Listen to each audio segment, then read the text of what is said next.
始めた雪は足跡消して真っ白な世界に一人の私、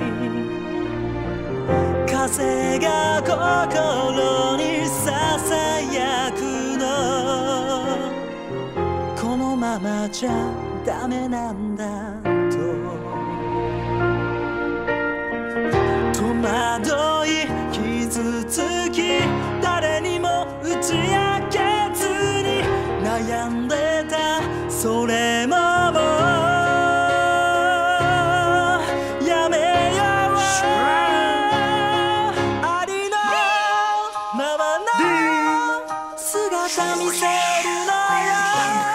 ありのままの自分になるの。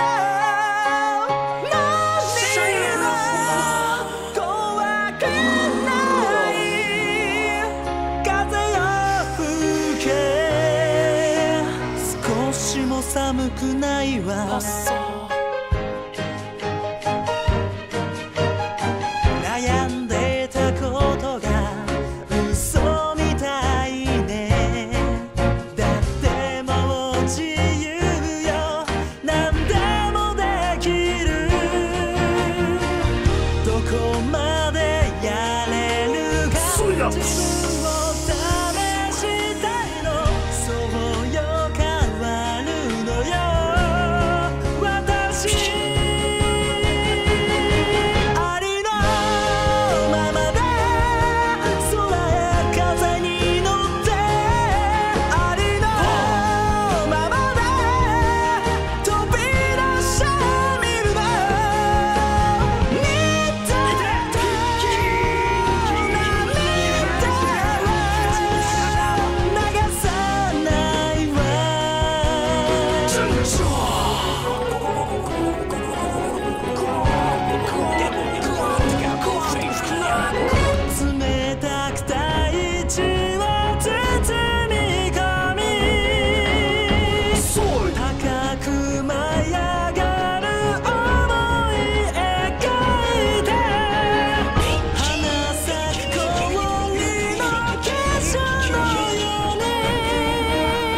寒くないわ。